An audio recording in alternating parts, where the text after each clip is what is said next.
setting up? Great. Hi. How is everyone today? I have the dubious honor of standing between you and lunch. So I will make this quick, but I wanted to tell you a little bit about how we're going to inspire the next generation, because I've been inspired listening to everyone I've heard from so far, but we all know that this is going to take more people. And how do we get more people excited about working in space, living in space, and ultimately how do we empower them to have the resources to be able to make what's going to happen in the future happen. So my name is Carie Lemack. I'm the CEO of DreamUp. We are a company that's sending student research into space. So we're going to talk a little bit today about how we do that and why I showed you that video. First of all, it's cool, right? I mean, it's kind of exciting. We were at a big conference last week with 17,000 kids who are very excited about STEM.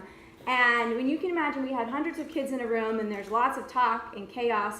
And we turn on that video, we don't say a word, and suddenly it's dead quiet because their eyes are just like this. And that's what we're talking about today is how do we start getting kids excited about working in STEM at a very young age, because it makes an impact the earlier you start.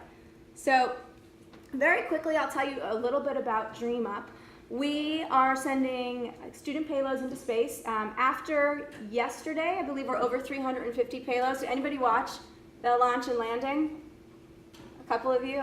So I was there, so I got in very late last night, so I'm sorry that I missed yesterday, but it was so cool. I felt like the biggest idiot when we saw the landing. The landing was very close to us. It was amazing. And I thought, I didn't hear a sonic boom, and all of a sudden, bang, bang, and it scared me. But it was amazing, and I'm still sort of basking in that launch glow. If anyone's been to a launch, it sort of lasts for a few days, right? Like, you just see this incredible experience. And we bring students to launch, but I'll get into that. So we launch payloads to space. I'm going to talk about what different kinds of payloads we have. We not only work on the International Space Station, but also with Erica and Blue Origin. We bring students' payloads into suborbital. So that's very exciting. Our first student is scheduled to launch in September, which I'm really excited about. Launch, I should say, and land.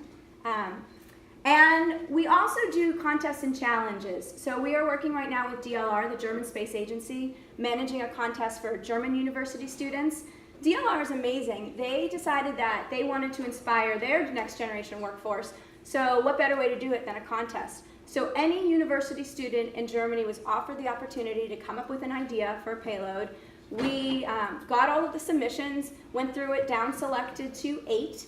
And then those 8 teams had another opportunity to build up their proposals, came and presented. They presented to a German astronaut, German astrophysicist. We had our team as well. It was an incredible experience. 3 teams won. They're going to do some awesome stuff next year on the space station. And we will make sure that it happens when Alexander Gerst is scheduled to be on station, so they'll have a German astronaut actually implementing their science. And I'll also say that of the 5 teams that didn't win, they were all excellent proposals, and we've already been approached by one who wants to find their own way to be able to do this research. So when we talk about contests, it's not just the winners who are inspired, it's everyone who's participated. And beyond that, it's the communities in which these kids are living. So their parents, their neighbors, the local businesses, people get very excited when you talk about going to space and what does that mean, especially for kids. I don't need to tell you all that, you know that, but I just want to say that it really makes an impact on a student's life. Here's some photos, because people love photos, of our work in the International Space Station.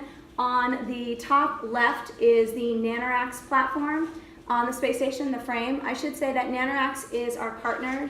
They have a Space Act agreement with NASA, which is what enables them to be able to have launch opportunities and do science on station, and we're very lucky to be able to work with them. You can see here, I believe this is Tim Peake. You can't really tell, this is the larger photo in the right-hand corner. There are something called a mix stick, which I'm going to talk about in a second. Those, we have launched hundreds of mix sticks to the space station. We work with communities all over the US and all over the globe. Mix sticks basically look like a test tube, or I like to say they look like a glow stick. And it's surprising how much incredible science you can put into a 10 milliliter tube. On the bottom left is a nanolab flying in the cupola. And nanolabs are larger. They're 10 by 10 by 10, or in this case it's 10 by 10 by 15. We can do a lot of science. We give them power, we give them data, and In both cases, sometimes they go up to the station and stay there and just the data comes back. And particularly with mixed sticks and some of the nanolabs, we actually return those as well so that the students have a chance to actually physically hold and look at what they've done and compare it to controls here on Earth. So we have more stuff coming down the pike, which is really exciting too, because we're talking about private space here. And so as a private company, we have opportunities to grow and to look at the marketplace and see, well, what is happening, in our case, in the education sector? How do we amplify it? And ultimately, our goal is to be able to inspire and engage a greater workforce for 2025 and beyond. When we hear about Jeff Bezos and others talking about living and working in low Earth orbit or on the moon or anywhere, well, we're going to need a workforce to be able to do that, and that's DreamUp's ultimate mission. I talked a little bit about our My Launch program, where we bring students down to see launches. Seeing a launch is such an impactful experience. I know I saw my first launch, return to flight, in the Space Shuttle program in the 80s. I'll never forget it. I mean, impactful in the sense physically, I could feel it. But it really opened my eyes to how amazing the opportunities are. I didn't know what I was going to do in the space industry. I just knew I wanted to be part of it. And I feel very lucky to be able to do what I'm doing now. So we have the My Launch program where we bring students to watch them. We're creating a Payload Pals. We're pretty psyched about that name. We just think it sounds cool. Where we can connect students around the country and indeed around the globe. So if we have these student communities working towards building payloads, well, they run into problems. And one of the things that science teaches students is teamwork, how to be able to distribute whatever questions they have to their broader community to be able to get answers. And that's what our Payload Pals program is going to do. We are in discussions with different organizations to be able to, we're living in 2017, we're reality TV, and if it's not on social media, it's not real. So for kids, we have to find ways to get all of their programs and all of their experiences to be able to be seen by broader communities. So we're working on those types of opportunities as well. And one of the cool things about DreamUp is that we have an opportunity to work with leaders in the space community on the cutting edge. So whether it's working on the ISS or maybe it's working on a new space station, we don't know. Whether it's launching on SpaceX or on Blue or on whoever has a launch vehicle, we have the opportunity to really leverage all of those relationships and to build special programs with each partner. So we're excited about all those opportunities. Here are some of I already talked about mixed sticks, I talked about nanolabs. We haven't talked about CubeSats. So last week, our partner, NanoRacks, did the final launch of many CubeSats, dozens of CubeSats for a program called QB50. Has anyone heard of QB50? Other than Erica? Yeah. Awesome, and Ian. Great. Well, QB50 was a consortium of universities around the globe, and they wanted to put together a program to study the ignorosphere that we've already heard about. NanoRacks was able to launch and then deploy from the ISS their CubeSats. So right now, all of those students have payloads orbiting the Earth. And if you can imagine for a student scientist to know and to be able to communicate with their own payload that's orbiting the Earth 14 times a day, it's an incredible experience.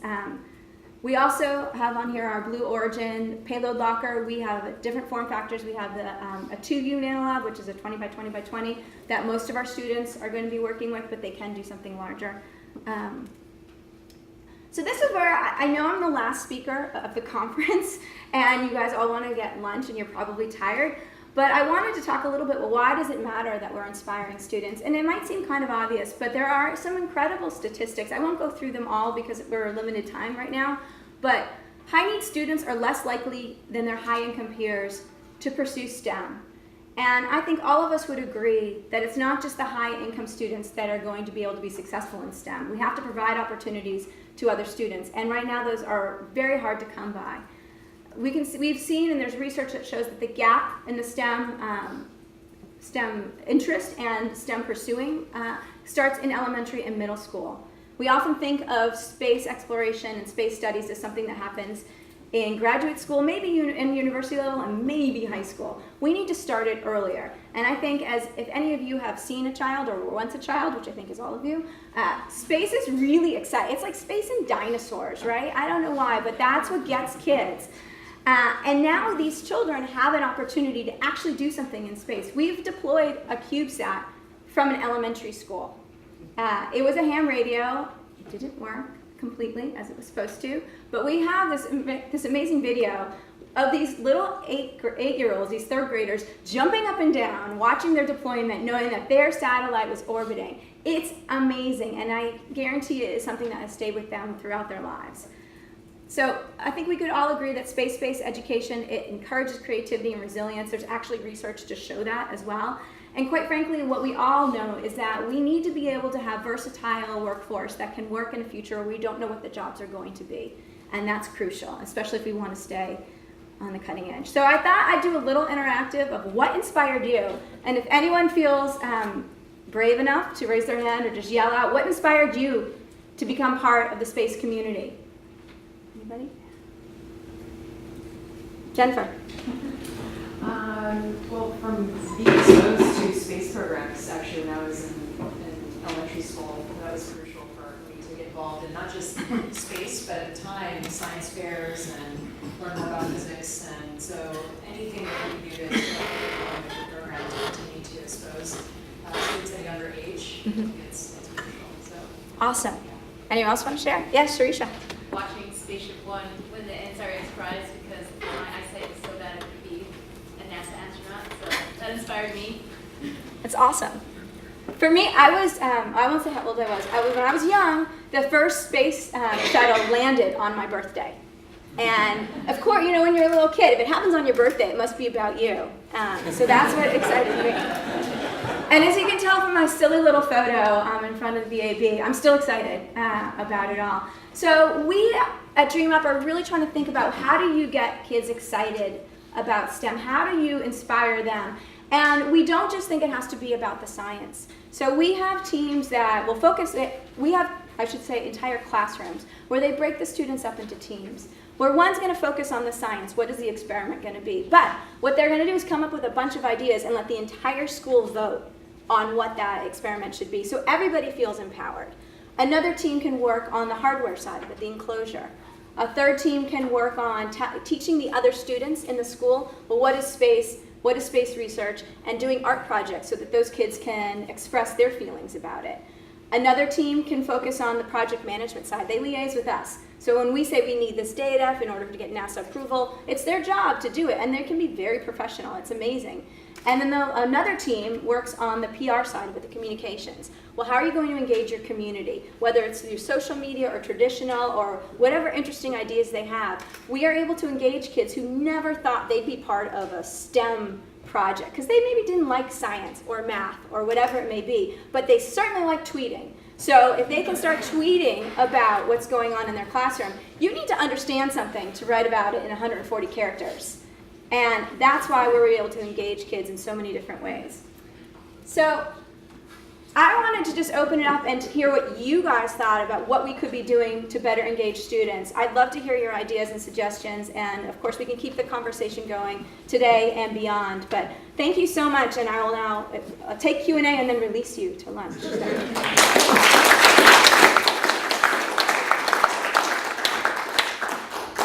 So when will you be established enough that your alumni are coming back, inspiring the current generation?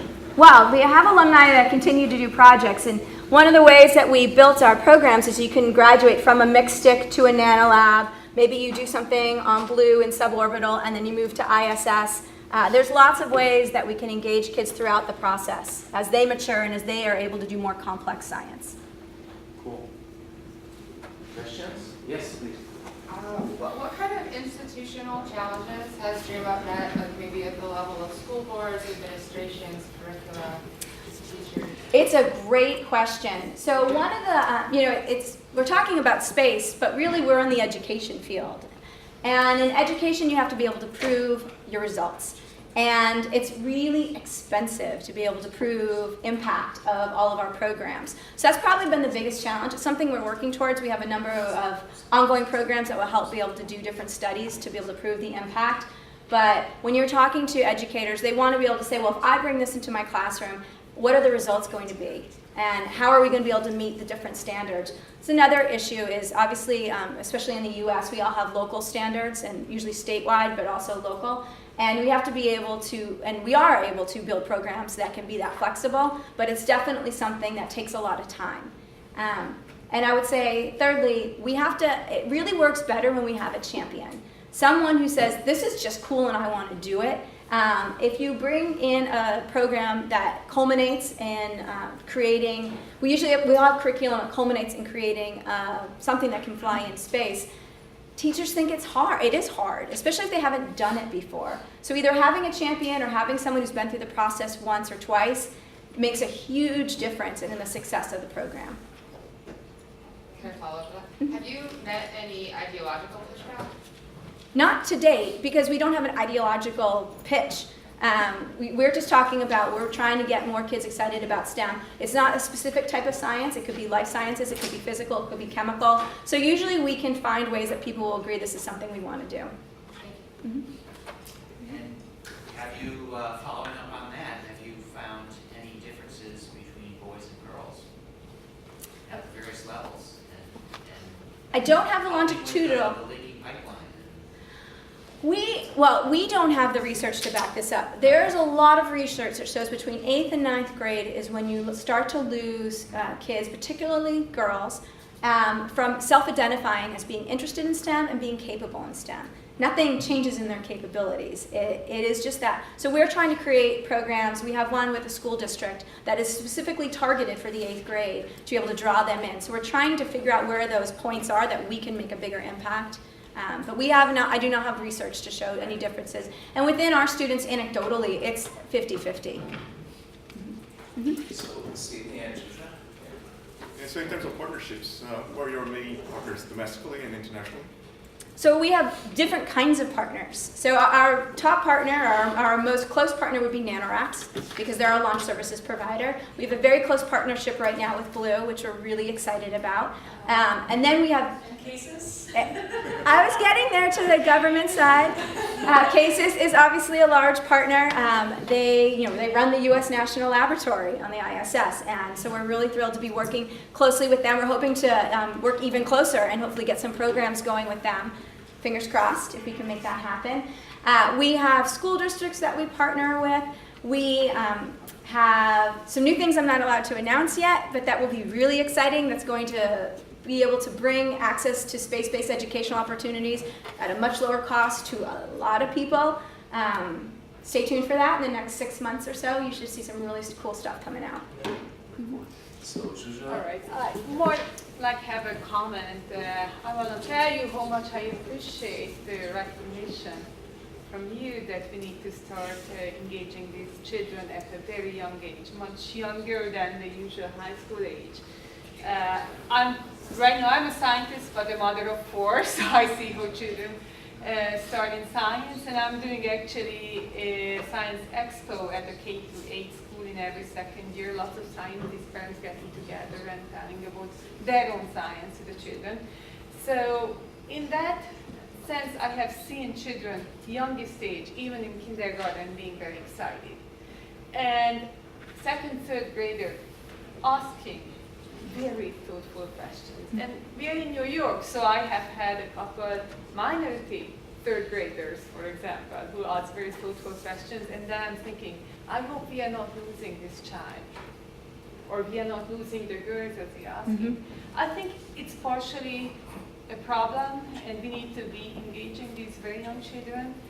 But I also think that there is a big issue beyond these things, which is what you are doing incredibly well, exciting these kids, or I love to do, I do outreach events for young kids, but it needs to go in the classroom as well, at the education level.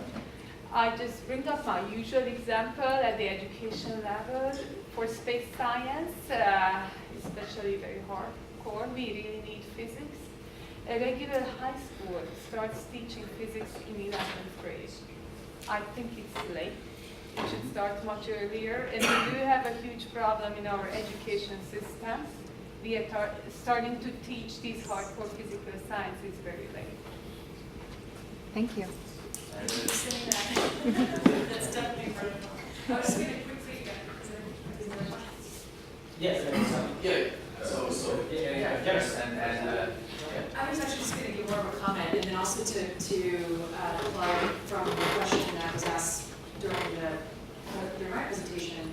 as teachers in space. I was just going to direct you to DreamUp because it's the perfect group, perfect group to work with, and also to dovetail what you were saying, and to thank you for your program and for your company, because I mean, students that now have the opportunity to get access to space, and in addition to all the other resources out there, but you're really, you know, on the front lines spearheading the charge for this. And so I was just going to applaud you for, and thank you for doing this for all of our students. And thanks for Case Assisted. Yeah, I'm a teacher and a third grade teacher, and I'm a bilingual third grade teacher. And I'm very thankful for this kind of thing. And yes, for us teachers, a lot, but many of us, and I could talk as the majority of us, we love doing them. Those teachers that are very dedicated, we will do it. We will go and be your champions. We will go and be out there. Do it. But my question is, one thing that I'm seeing not only in the United States, but the curricula, we talked that you would set it up by the standards, state standards and national standards. But my question is, because we've seen that science and many of the Latin communities and Hispanic communities are being left out many times in this kind of scientific empowerment. And also, I was going to ask you, are you open to bilingual programs to make this in other languages where communities like the Latin community, the Hispanic community, Chinese community, many other communities will be able to empower? Because there's also a big gap in those, what we call the Latinx in STEM. We want to see more. And it's very important for me as a bilingual teacher to bring also science in another language for my students, which are the majorities Hispanics, bilinguals, and many are from Latin American countries. They want to see this. They love space. The language doesn't change the love for space. It only changed the way you communicate it. So. We welcome that, and in fact, I would say that's exactly what we want to do with the Payload Pals program, is to be able to maybe bring kids who speak one language to partner them with kids that speak another, and hopefully there's some bilingual communication that can happen, but to be able to bridge these communities so that everyone is getting engaged. And we are absolutely, to go back to the partner question, looking for great partners to be able to write curriculum. You don't need one curriculum. You can have lots of curriculum that can have all sorts of differences, at the end of which culminate in a payload that launches to space. So the way we get there, the route to get there, it can be varied, and they can all be excellent. And that's what we're hoping to. So let's get together and let's do it. Thank you. All right. I really resonate with this because in Idaho we translate our results to many languages. Yeah, from large languages like Spanish to small ones like Hungarian and Shishiba. We actually work with Native American communities and convey our excitement in their native tongue. Yes. So I think that works really well. It does. Wonderful. Well, thank you all. Thank you very much. Thank you. And Joe, the work is very important. Yes, so you may have heard the saying, scientists are like cats.